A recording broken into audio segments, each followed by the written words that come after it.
It's another beautiful morning. Oh, look at that. Look at the sun shining. So gorgeous.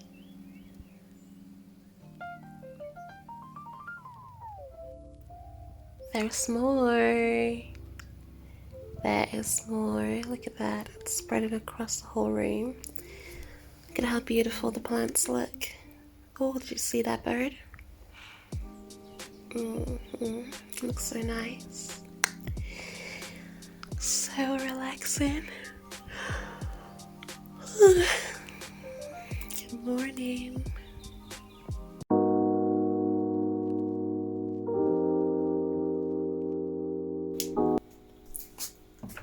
Before I start making the video, let me actually make myself a coffee. I'm having the Nescafe Intenso, and that's how much I have left. But what I'm going to do is I'm going to use soy milk, and I learned a trick to use soy milk to make it not curdle. And that is basically, well, I'm actually using oat milk. That is basically to put the milk in first, add the water,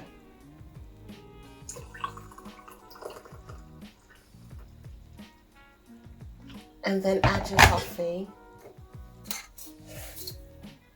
I'm using the level tablespoonful and just slowly mixing it in.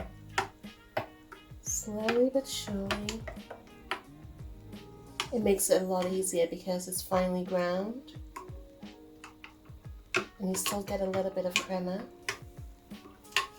But yeah, I learned this trick after what? 7 years of drinking soy and oat milk. It's crazy. I actually read the back of the soy package and it told me what I needed to do, and I thought, oh my gosh, all these years of not drinking it, thinking that it's going to curdle, and all I had to do was read the back of the package, or actually research it online, but I didn't, so oh well, live and learn. Cheers. It's obviously too hot, so I'm gonna just take a quick sip before I start the video.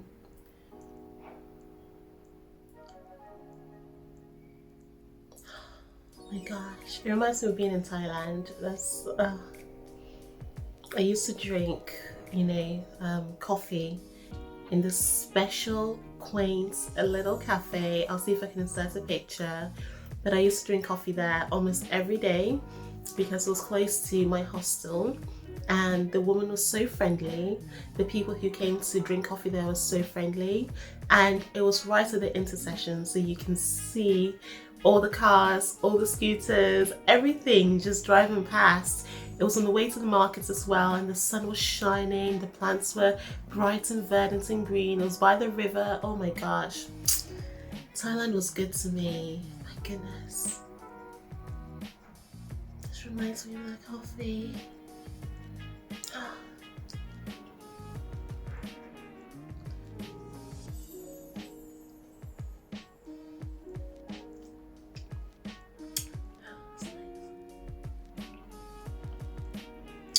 That's enough of that because it's too hot. I'm going to let it cool down and drink it after I finish filming.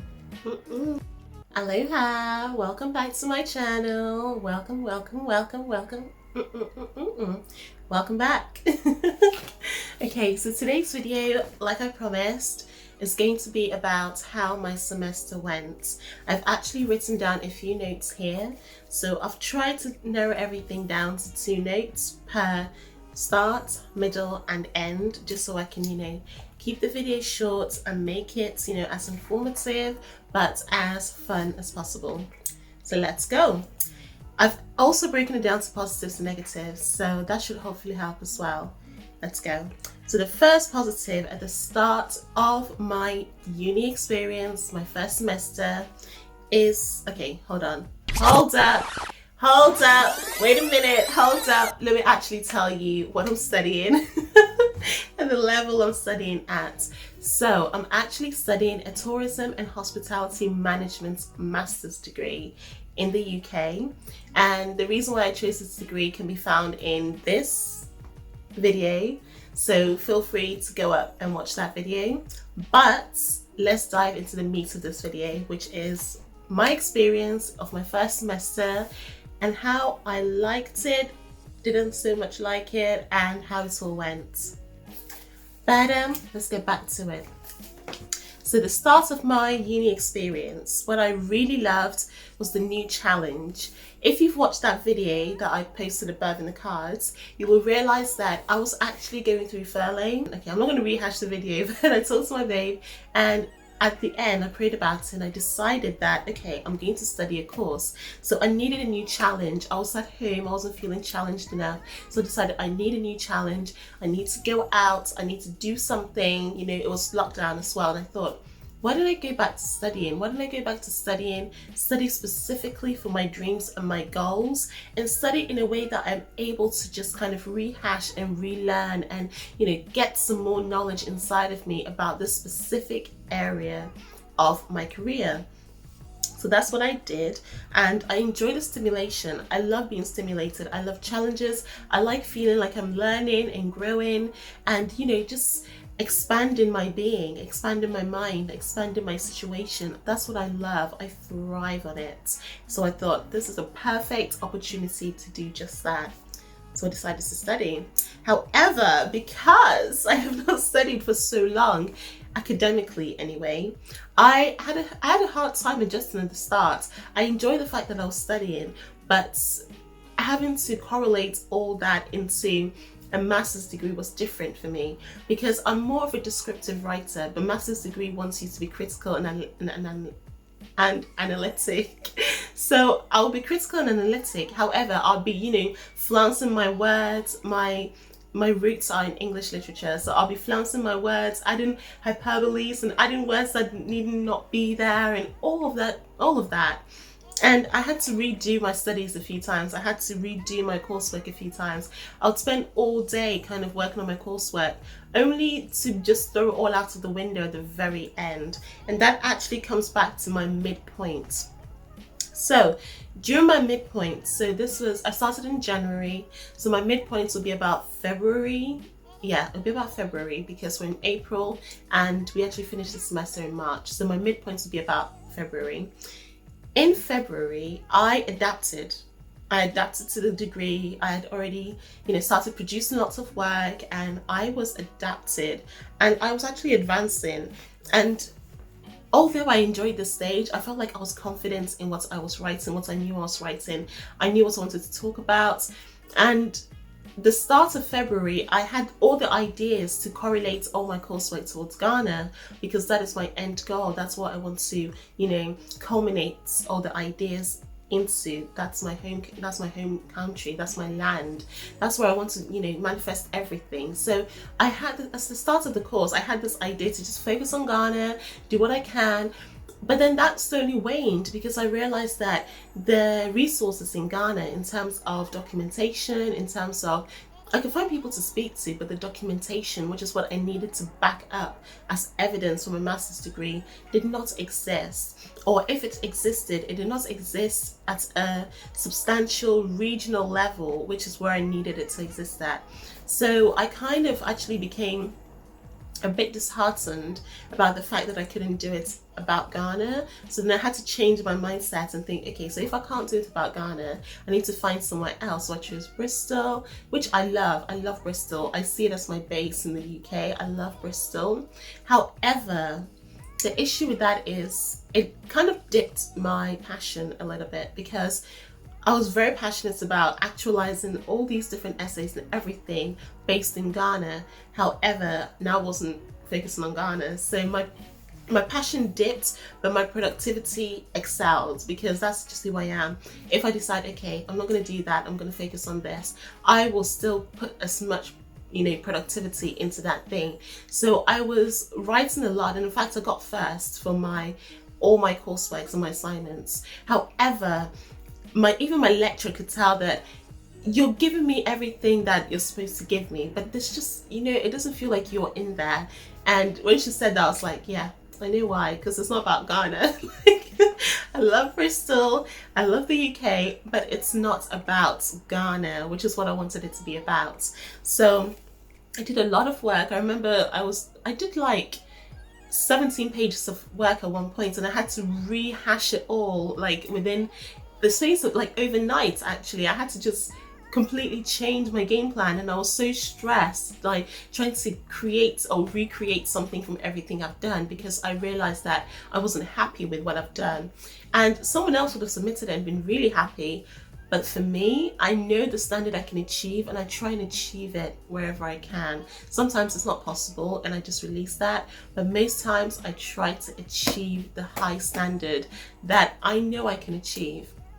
Because yeah, I'm not going to go into that. That's a whole different video. That's a whole different topic. I'm going to leave that there. But yeah, I like to just create and achieve what I know I can achieve.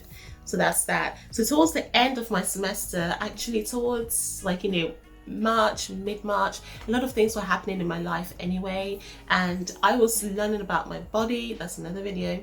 I was learning about my body, how I work, I was learning about so many different things outside of my coursework, outside of my uni work.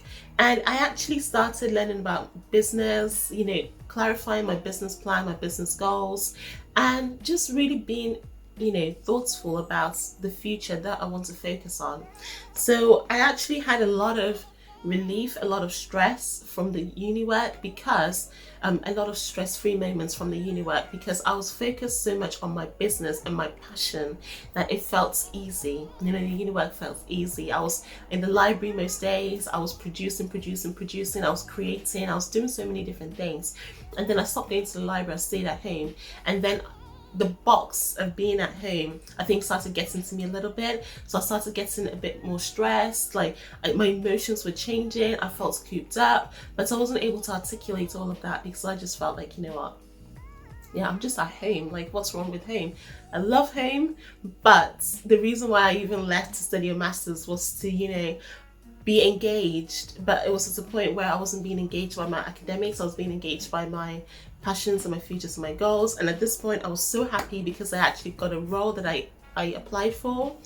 All thanks to God. Like, I went to the library when I felt led by the Holy Spirit. I got down to work, I got down to business. I got the offer within the next, I got the interview within a few days, and the offer came about 2 weeks later. And all this transformative process was happening whilst I was still doing my coursework and trying to work with my group, trying to do a presentation, trying to do all of that. And then comes a presentation. So the one assignment I would say that I actually felt like I didn't give, I didn't feel like it, I know that I didn't give my best on is my presentation. And that's because I actually let things that are going on in my life affect my emotions. And that day I tracked oh my god, this is a lot of TMI. I actually tracked my cycle, and I just wasn't feeling right. And then I checked my cycle app, and it actually told me that you're going to, these are the feelings you're going to feel. And I was feeling these feelings anyway. So when I checked it, I was like, it's happening. Like, why is this happening? Like, that day I cried like 14 times out of from nowhere. Being a woman is a different level. I'm telling you, it is a whole level, okay? I'm still learning about my body. I'm still learning about, growing into womanhood, because I've been a girl, I've been, a woman, but it's a whole different ballgame as you get older. I don't even know where these things are coming from. Trust me, still learning, but that's a whole different video, okay? Whole different video. So at that time, I was really unstable. Like, I was really unstable. My mindset was clear, but my physical, I just felt like uneasy. I felt anxious. And it wasn't anxiety about the presentation or how well I was going to perform, because me anxious about speaking to people, that is like a complete 180 of my personality. I work in an industry where I speak to people all the time, face to face, every single day, hundreds of people, okay? So it wasn't about the presentation, but I let those emotions, I felt so overwhelmed in my personal life, and I let that just, take me over. And it really humbled me. It made me feel like, Daddy, like I always speak to God like, Daddy, yeah, you're right, I'm not in control, because I had so much confidence in this, but something so out of me, you know, there was happening inside of me, but it was something I've never experienced before. Those emotions, that overwhelming feeling, I'd never experienced it before. I didn't know how to navigate it. I was just like, what is going on? Why am I crying? It was crazy. So I actually I allowed those feelings of not being able to control my emotions actually overtake me, and I did terribly in my presentation. I know that I'm going to get good grades because I was actually able to make it through till the end, but I just wasn't feeling myself, and it was such a humbling moment for me. Like, ever since then, I've just given all control to God, because I'm just like, Daddy, you know. So that is my uni experience from beginning to end. So at the beginning, I loved the new challenge, enjoyed the stimulation. I felt a bit lost because I had to readjust to studying and being in academia. The middle, I was adapted by now. I was being more productive, but I was being excessively productive because I wasn't, writing from a passion. I was writing from necessity. And towards the end, I was relieved. I had stress-free moments because I was focusing more on my business and, my passion, my future, where I wanted things to go. And then I felt excited for my new role and for my dissertation as well, which I did not mention. My dissertation is actually based on Ghana. I had a meeting with my lecturer and we talked about it, and she was like, just find a way to make it work, just do something about it, because it would be nice to see your passion in there infused into your work. So it's back to Ghana. I'm going to find a way to make it work. I don't care how I'm going to do it, but God is going to guide me, and I'm going to use my mental and academic knowledge to just transfuse into the work. It's going to happen. And finally, like I said, my presentation, that taught me humility, that taught me emotions, that taught me the fact that I'm not always able to control everything. And that is humbling in itself, just that knowledge that I'm not always able to control everything. It's wow. If you told my 15-year-old self that, she would have laughed at you. She would have laughed at you, because she was, she was on top. She was just like, nah, I got that. I'm gonna control this. Blah blah blah blah blah.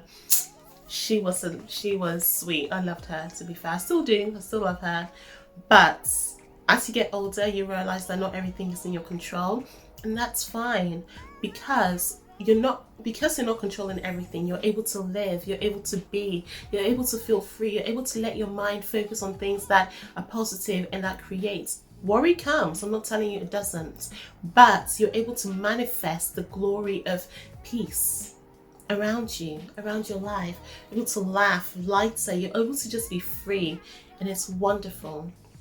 And it's all possible because of God, because if I didn't have him to teach me the fact that he's going to provide for me, I don't need to control every single little thing that happens in my life, every single time that it happens. I could just be free and just enjoy and just live and just, be me. And I love that. Thank you for joining me for this video. I hope you enjoyed it. I hope you got to know more about my uni experience through this video, and comment down below, tell me what you thought. Also, share this video to people who are going through uni if you think this will be helpful to them. Like my video as well, because it all helps the algorithm.